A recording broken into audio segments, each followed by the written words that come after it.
Assalamualaikum warahmatullahi wabarakatuh. Perkenalkan, nama saya Bambang Asnawi Pebela, mahasiswa aktif IAIN Sultan Amir Gorontalo, jurusan Pendidikan Bahasa Arab. Di sini saya akan membawakan materi tentang aksiologi dalam filsafat. Saya mengambil artikel dari Nabila Maulan Aulia. Pengertian aksiologi. Aksiologi menurut bahasa berasal dari bahasa Yunani, yaitu axios, yang berarti bermanfaat, dan logos berarti ilmu, pengetahuan atau ajaran. Secara istilah, aksiologi adalah ilmu pengetahuan yang menyelidiki hakikat nilai yang ditinjau dari sudut kefilsafatan. Sejalan dengan itu juga, aksiologi adalah studi tentang hakikat tertinggi, realitas dan arti dari nilai-nilai kebaikan, keindahan, dan kebenaran. Dengan demikian, aksiologi adalah studi tentang hakikat tertinggi dari nilai-nilai etika, estetika. Dengan kata lain, apakah yang baik atau bagus itu?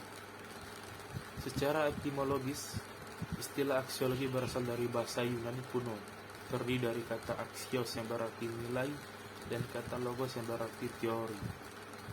Jadi aksiologis merupakan cabang filsafat yang mempelajari nilai. Menurut Surya Sumantri, aksiologi adalah teori nilai yang berkaitan dengan kegunaan dari pengetahuan yang diperoleh. Menurut Kamus Bahasa Indonesia, aksiologi adalah kegunaan ilmu pengetahuan bagi kehidupan manusia, kajian tentang nilai-nilai, khususnya nilai etika. Aspek aksiologi filsafat membahas tentang masalah nilai atau moral yang berlaku di kehidupan manusia.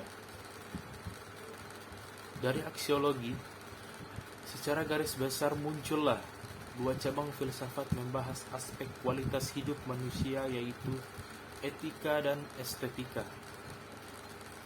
Etika adalah salah satu cabang ilmu filsafat yang membahas moralitas nilai, baik secara baik serta juga buruk.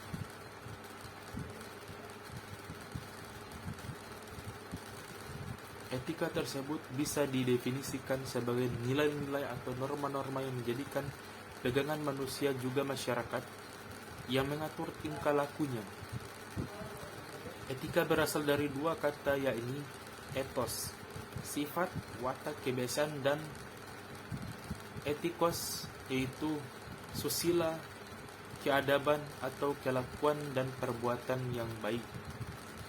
Dalam istilah lain dinamakan dengan sebutan norma, moral, yang berasal dari bahasa Latin mores, jamak dari mos, yang memiliki arti adat dan atau kebiasaan.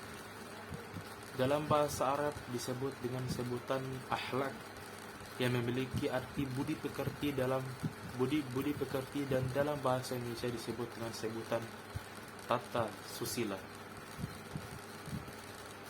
Etika deskriptif.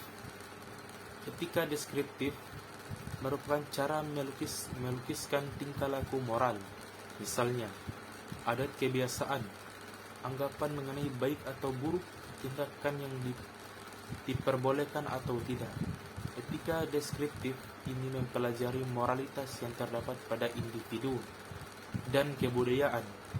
Oleh sebab itu, etika deskriptif ini tidak memberikan penilaian apapun, ia hanya menyampaikan atau memaparkan dan lebih bersifat netral. Contohnya, penggambaran mengenai suatu adat mengayu kepala pada suku primitif.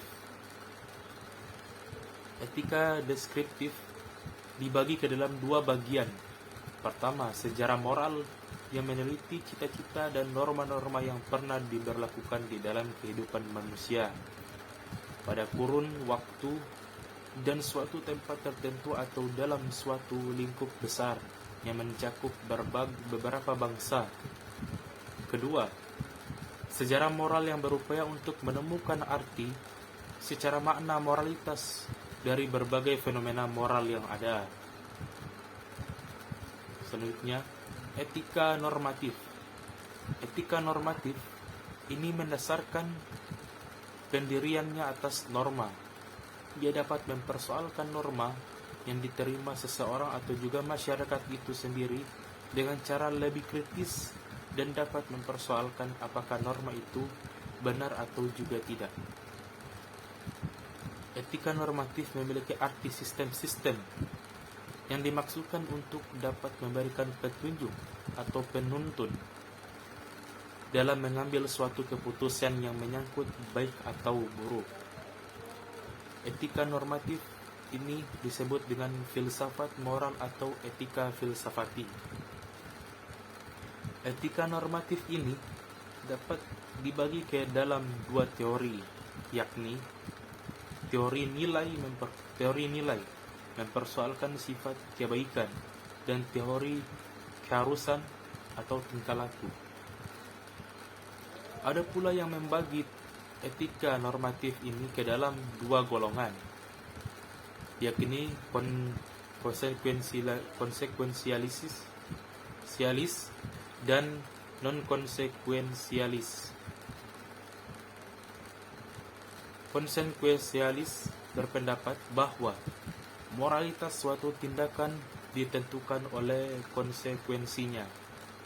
Non-konsekuensialis berpendapat bahwa moralitas suatu tindakan ditentukan oleh sebab-sebab yang menjadi dorongan tindakan tersebut atau ditentukan oleh sifat-sifat hakikinya, oleh keberadaan yang sesuai dengan ketentuan-ketentuan serta prinsip-prinsip tertentu. Selanjutnya, estetika.